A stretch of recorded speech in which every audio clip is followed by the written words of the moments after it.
The room was filled with soft light and quiet music, the kind that made people lower their voices without being asked. Crystal chandeliers hung from the high ceiling, throwing gentle reflections across polished marble floors. Round tables were arranged perfectly, each covered in white cloths and small flower pieces. The guests wore expensive clothes and carried themselves with confidence, as if they belonged in places like this all the time. Laughter came easily to them, smooth and relaxed, mixed with the clink of glasses and silverware. At the edges of the room, moving carefully between the tables, was one of the waitresses.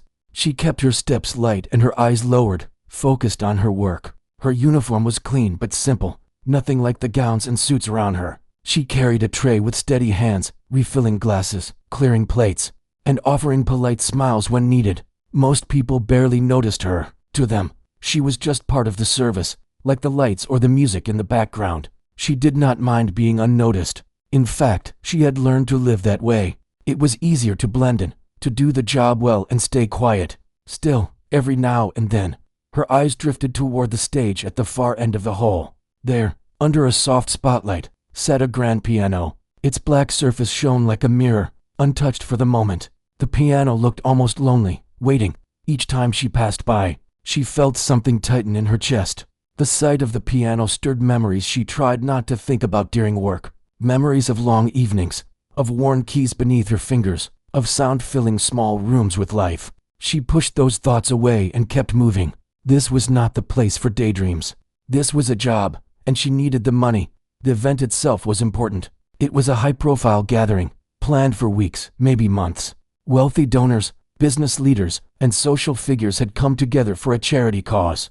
Everything was meant to be perfect. The staff had been warned again and again to avoid mistakes. One spilled drink, one broken glass, and the manager's sharp eyes would be on them. The waitress had arrived early that evening, as she always did. She helped arrange chairs, check table settings, and listened quietly as the manager gave instructions.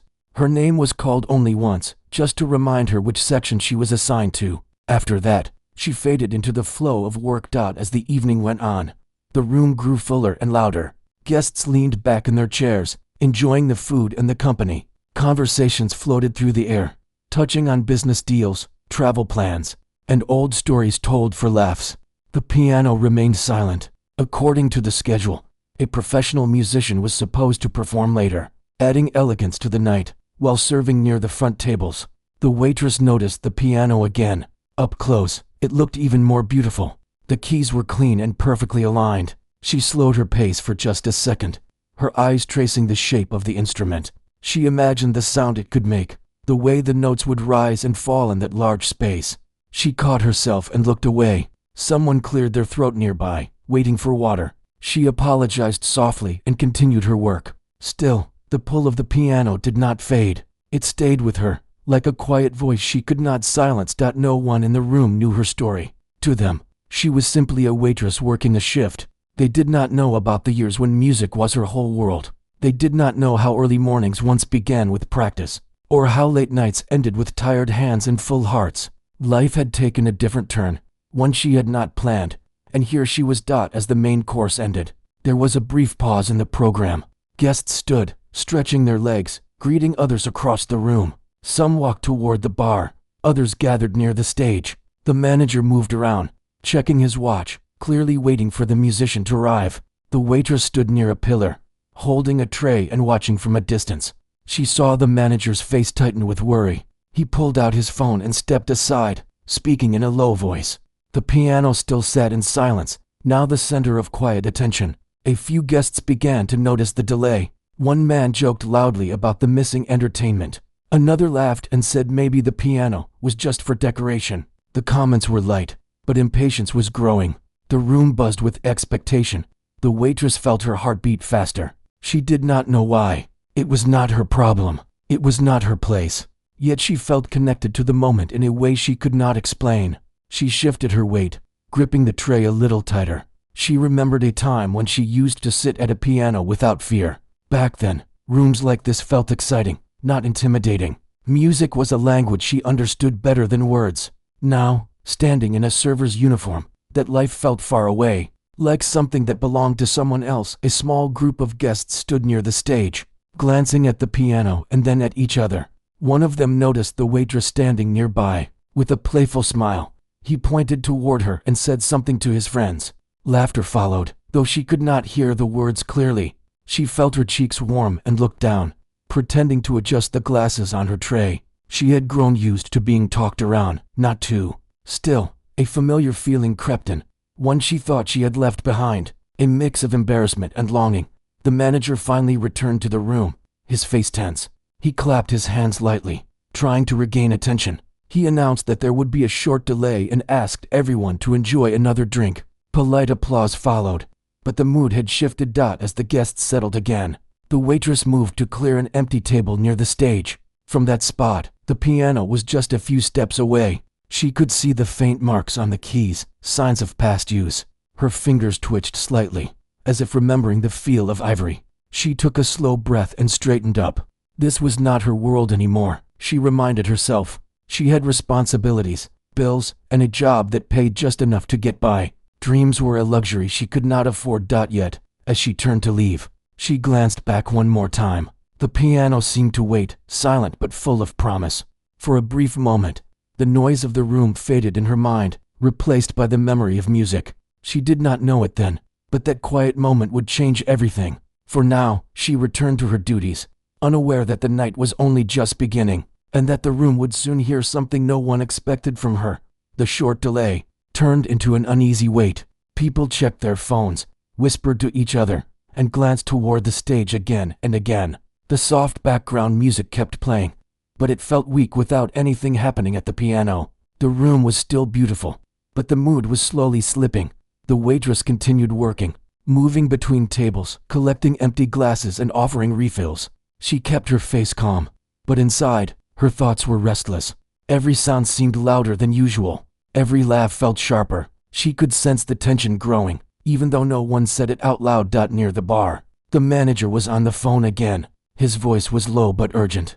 From the way he rubbed his forehead and paced back and forth, it was clear the situation was not going well. The scheduled musician was still not there. Time was passing, and the guests were noticing. A few people began to stand closer to the stage, not because they were interested, but because they were curious about what would happen next. One guest joked that maybe the piano was cursed. Another laughed and said the night needed something exciting to save it. The waitress heard some of these comments as she passed by. She kept her eyes down and focused on her steps. She had learned long ago how to ignore remarks that were not meant for her ears. Still, something about this moment felt different. The piano was no longer just an object. It had become a question hanging in the air. She paused briefly near the edge of the stage, pretending to adjust a napkin on a nearby table. From this angle, she could see the piano bench clearly. It was placed just right, waiting for someone to sit. The light above it was warm and inviting. A memory slipped in without warning. She remembered being much younger, sitting on a similar bench, her feet barely touching the floor. She remembered a small room, a quiet audience, and the feeling of nerves mixed with joy. Back then, her hands never shook. Music had felt like home. She blinked and brought herself back to the present. A guest was asking for another drink. She nodded and moved on. At one of the larger tables, a group of guests had grown louder. They were clearly bored now. One of them waved a hand toward the stage and said something about needing entertainment. Another laughed and looked around, his eyes landing on the waitress as she passed. He smiled in a way that made it hard to tell if he was joking or serious. "You work here all night," he said casually. "You must know that piano pretty well." A few people at the table laughed. The waitress felt her stomach tighten. She forced a polite smile and said nothing. She did not want attention. Attention had a way of hurting. The man continued, not unkindly, but not carefully either. "Can you play?" he asked, as if it were a harmless question. The laughter grew a little louder. Someone else added a comment about everyone needing a good laugh. The words were not cruel, but they carried doubt, the kind that stings because it assumes the answer. The waitress felt heat rush to her face. She opened her mouth, then closed it again. She shook her head slightly, hoping the moment would pass before she could move away. The manager appeared. He had heard enough to step in. "All right, everyone," he said with a forced smile. "Please enjoy your drinks. We're still waiting on our performer."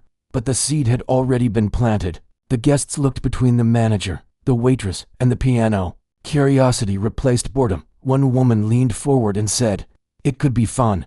Just a few notes. Another guest shrugged. Why not? It's better than nothing. The waitress stood frozen for a moment. Her heart beat so loudly she was sure others could hear it. This was exactly what she feared. Being seen. Being tested. Being laughed at. The manager looked at her, his expression sharp and tired. He lowered his voice. Do you play? He asked quietly. She swallowed. This was the moment where honesty felt dangerous. She could lie and escape. She could say no and return to safety. But the truth pressed against her chest, heavy and impossible to ignore. She nodded, just once. The manager sighed. He glanced at the guests, then back at the piano. Just something simple, he said. Nothing long. She wanted to say no. Every part of her wanted to step back and disappear into the crowd. Yet her feet did not move. Instead, she handed her tray to another server and walked slowly toward the stage. The room quieted in a strange way. People leaned forward in their seats. Some smiled, expecting something awkward. Others simply watched, curious. As she climbed the small step onto the stage, her legs felt weak. The lights were brighter up here. She could feel eyes on her from every direction. Her uniform felt suddenly too plain, too small for the space. She reached the piano and rested her hand lightly on its smooth surface. The touch sent a familiar feeling through her, like greeting an old friend after years apart. Her fingers trembled, but they also remembered. She sat down slowly on the bench. The room was silent now. Waiting, she placed her hands above the keys but did not press them yet. She took a deep breath. For a moment, fear rushed in. What if she failed? What if she forgot everything? What if the laughter came back louder than before? Then another thought followed, softer but stronger. What if she didn't? She closed her eyes for just a second. In that small space, the room faded. There was only the piano and the sound she wanted to create. Her fingers touched the keys. The first note was gentle, almost unsure. It floated into the air, clear and pure. A second note followed, then a third. Slowly, a simple melody formed. The effect was immediate. Conversation stopped. Glasses were set down. People straightened in their seats. The waitress felt her breathing steady as the music grew. Her hands moved more confidently now, guided by memory and feeling. The melody was not flashy. It was calm, warm, and honest. She forgot about the lights. She forgot about the guests. She played as if she were alone, as if the piano and the music were the only things that existed. In the room, faces changed. Smiles of doubt faded into looks of surprise. Someone near the back whispered, "She's good." The manager stood still, his arms crossed, watching closely. His tense expression slowly softened. The music filled the hall, rising and falling gently. It fit the room perfectly, like it had been waiting for this moment. When the first short piece ended, there was a brief pause. No one clapped yet.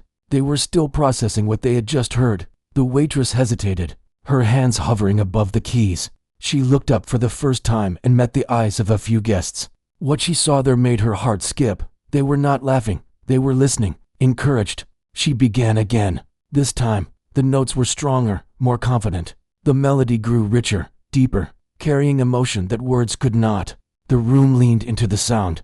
The piano was no longer silent, and neither was her past. By the time she finished the second piece, something had clearly changed. The elegant hall felt different, warmer, more alive. She did not know what would happen next.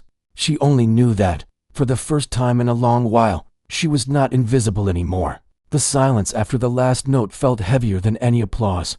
For a moment, no one moved. The waitress remained seated at the piano, her hands resting lightly on her lap, her heart still racing. She was unsure what to do next. Should she stand? Should she leave the stage? The room seemed to be holding its breath with her. Then someone near the front began to clap. It was slow at first, almost careful, as if they were testing whether it was acceptable. Another person joined in, then another. Within seconds, the sound grew into full applause, filling the hall and bouncing off the high ceiling. The waitress stood up slowly. The noise startled her. She had not expected this. Applause was something she remembered from another time, another life, but hearing it now felt unreal. She gave a small bow without thinking, her movements shy and unsure. People were smiling at her now, real smiles. Some leaned toward each other, whispering with wide eyes. Others clapped with enthusiasm, clearly impressed. The mood in the room had shifted completely. What had been boredom and doubt was now curiosity and respect. The manager stepped closer to the stage. His face no longer looked tense. Instead, it held surprise mixed with relief. He nodded at her slightly, a silent way of saying she had done well. She began to step away from the piano, thinking her part was over. But before she could fully leave the stage, someone called out, asking her to play more. Another voice followed, louder this time, agreeing. Soon, several guests were encouraging her to continue. She froze, unsure. This was not part of the plan. There was no plan at all. She looked at the manager again, searching his face for guidance. He hesitated for a moment, then nodded. "If you want to," he said quietly. She returned to the bench, her legs feeling light, almost unsteady. This time, when she placed her hands on the keys, they did not shake as much.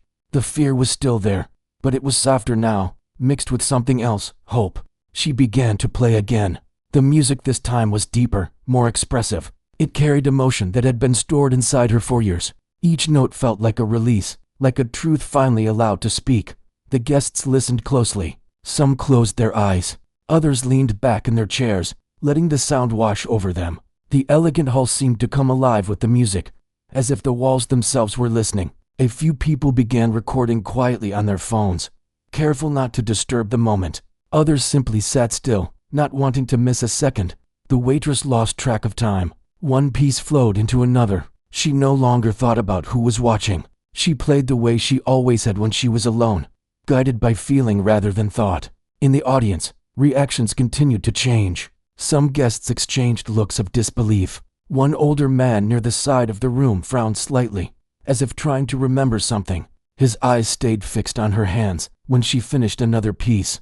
The applause came faster this time, stronger and louder. Someone stood up, then another. Soon, several guests were on their feet, clapping. The waitress felt tears gather in her eyes. She blinked them back quickly. She did not want to cry in front of everyone, but the emotion was overwhelming. She had spent so long believing this part of her life was over. As the applause faded, the older man stood and walked closer to the stage. His steps were slow but sure. He did not smile right away. Instead, he studied her carefully. "You learned properly," he said, his voice calm but firm. "Not many play like that without training." She swallowed and nodded. "A long time ago," she replied softly. He asked where she had studied. The question caught her off guard. She hesitated, then answered honestly, naming a music school she had once attended. Though it felt strange to say it out loud after so many years, a quiet murmur passed through the room. A few people recognized the place. It was not just any school. It was known for its strict standards and talented students. The man's expression changed. Recognition flickered across his face. "I remember you," he said slowly. "You were younger then, always the last to leave the practice room." Her heart skipped. She stared at him, searching his face. Memories rushed back. She remembered him now too. A visiting supporter who used to attend student performances. "I had to leave," she said quickly, as if defending herself. "Things changed," he nodded, understanding more than she expected. "Life has a way of doing that," he said. The conversation drew the attention of nearby guests. They leaned in, curious. Pieces of her past began to surface, not through long explanations, but through quiet words and shared memories. Someone asked why she had stopped playing. She did not want to explain everything. She simply said that responsibilities came first. The man looked around the room, then back at her. "You never lost it," he said. "That much is clear." The manager cleared his throat gently, reminding everyone of the setting. The older man stepped back, but not before giving her an encouraging look. The waitress returned to her seat at the piano one more time, at the manager's request. "Just one last piece," he said. She nodded. This time, she chose something simple and emotional. The melody was slow, thoughtful, filled with quiet strength. It felt like a reflection of her own journey. As she played, the room felt different than it had at the start of the night. There was no impatience now, no laughter meant to distract from boredom. There was only listening. When the final note faded, the applause was immediate and strong. People stood again. Some even cheered softly. She stood, overwhelmed but grateful. She bowed again, deeper this time. Her hands were shaking, but she did not hide them. The manager approached her once more. "You changed the whole night," he said quietly. "Thank you." She stepped off the stage, her legs weak but her heart full. As she returned to the side of the room, guests stopped her to offer kind words. Some thanked her. Others asked if she performed professionally. She answered as best she could, still trying to process everything. As the evening continued, The scheduled musician never arrived, but no one seemed to care anymore. The event had found something better than what was planned. The waitress returned to her duties, but nothing felt the same. People noticed her now. They smiled when she passed. Some nodded with respect. She caught her reflection in a mirror near the hallway and barely recognized herself. She looked the same on the outside, still wearing the same uniform. But inside, something had shifted.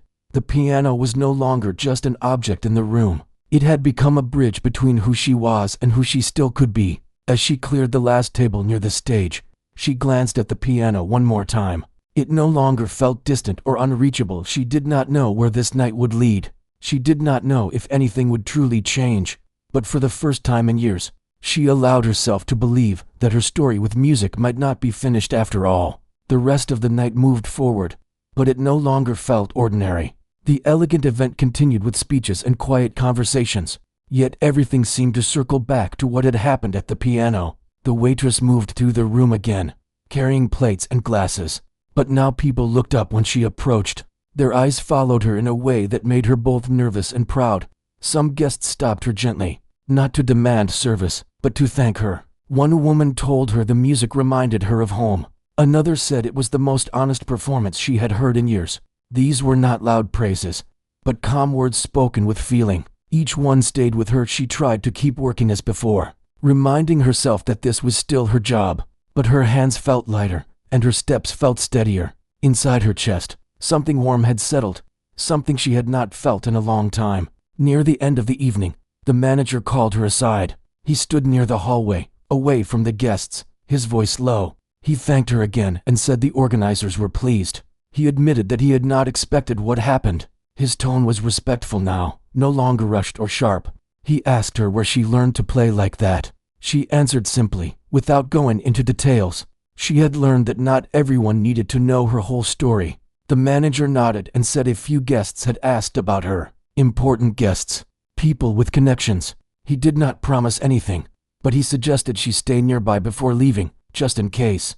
The idea made her nervous.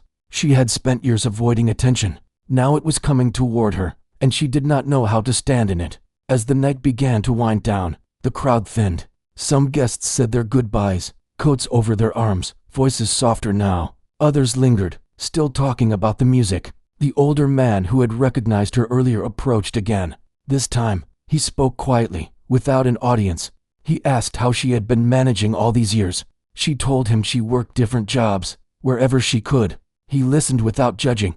He said he regretted not asking questions back then, when she disappeared from the music scene. He said talent like hers did not fade easily, and tonight proved that. She thanked him, unsure what else to say. Regret could not change the past. Before leaving, he gave her a card. Not a promise, not a contract, just a way to stay in touch. He said there were people who would want to hear her play again, properly. Without surprise or doubt, she held the card carefully, as if it were fragile. It felt heavier than it looked. When the last guests left and the doors closed, the room grew quiet. The staff began cleaning, stacking chairs, and wiping tables. The chandeliers still glowed, but the magic of the night was settling into memory. The waitress helped clear the final tables near the stage. The piano stood there again, silent and calm. She placed her hand on it once more, gently, like saying goodbye. When her shift ended, she stepped outside into the cool night air. The city sounds greeted her, familiar and grounding. She took a deep breath and started walking toward the bus stop. Her mind replayed the evening again and again. The first note, the silence, the applause, the looks on people's faces. It all felt real, yet distant, like a dream she might wake up from. At home, her small room felt quieter than usual. She sat on the edge of her bed and took the card from her pocket. She read it once, then again. She did not call, not yet. She needed time to think. Sleep did not come easily that night. Memories kept rising, both good and painful. She remembered the years of training, the sacrifices, the hopes that once felt so clear. She also remembered the moment everything changed, when music had to step aside so survival could come first. The next morning, she woke early, feeling restless. She made a simple breakfast and sat by the window, watching the city come to life. For the first time in a long while, she wondered what her days could look like if music returned to them. Over the following days, the memory of the event followed her everywhere. At work, at home, even on the bus. She noticed that she carried herself differently now, straighter, calmer. A few days later, the manager called her into his office. He said the event organizers had shared a short video someone recorded that night. It had been passed around quietly among a small circle. People were asking questions. He asked if she would consider playing again at a future event, not as a surprise, but as part of the program. The idea frightened her. Playing once by chance was one thing. Stepping forward by choice was another. She asked for time to think. The manager agreed. That evening, she visited a small public place where an old piano was kept for anyone to use. It was worn and slightly out of tune, but it was enough. She sat down and began to play, softly at first. The sound filled the empty space. No audience, no pressure, just music. Her hands remembered everything. The strength, the control, the emotion. She played until her fingers grew tired, then played a little more. As she walked home, she realized something important. The night at the elegant event had not given her talent back. It had reminded her that it was never gone. She took the card from her pocket again and finally made the call. The conversation was short but meaningful. There was no rushing, no grand promises, just interest, respect, and possibility. In the days that followed, small changes began to appear. A meeting here, a quiet invitation there. Nothing certain, nothing guaranteed. Still, her life felt wider now, as if a door had opened where there had once been a wall. She continued working as a waitress, but with a different heart. Each shift felt temporary now, no longer a final destination. Some nights, she dreamed of music again, not of fame or applause, but of purpose. The elegant event had ended, but its echo stayed with her. She did not know exactly where the path would lead, but she knew she was finally walking towards something she had loved all along. The weeks that followed felt quieter on the surface, but inside her life was changing in steady, careful ways. Nothing dramatic happened overnight. There were no sudden headlines or crowds waiting for her. Instead, there were conversations, small steps, and choices that asked for courage in a different form. She continued working her usual shifts. She arrived early, tied her apron, and moved between tables like before. But something inside her had shifted. She no longer felt like she was hiding from herself. Even on the busiest nights, when her feet ached and her back felt tired, she carried a calm sense of direction. One afternoon, she received a message asking if she would be willing to play at a small private gathering. Not an elegant hall this time, but a quiet space with a few listeners who cared deeply about music. There would be no surprises, no jokes, no testing glances. Just people who wanted to listen. She read the message several times before replying. Her first feeling was fear. Her second was excitement. She reminded herself that she did not need to prove anything anymore. She only needed to be honest. She agreed. The day of the gathering, she arrived early. The room was simple, with wooden floors and soft lighting. The piano was older than the one at the elegant event, but it was well cared for. She ran her fingers lightly over the keys before anyone arrived, letting herself settle. When the listeners came in, they greeted her politely and took their seats. There was no rush, no pressure. She began to play. This time, the music felt different. It was calmer, more confident. She was not playing to be noticed. She was playing because it felt right. When she finished, the room stayed quiet for a moment, not out of shock, but out of respect. Then came gentle applause.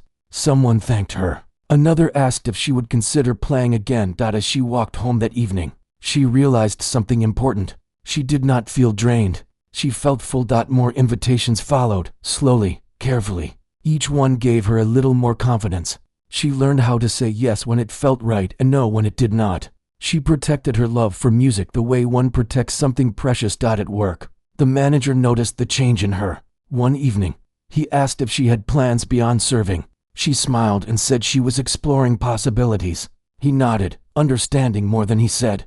One night, after a long shift, she stayed behind to help clean. The piano in the hall stood quietly, just as it had on that first night.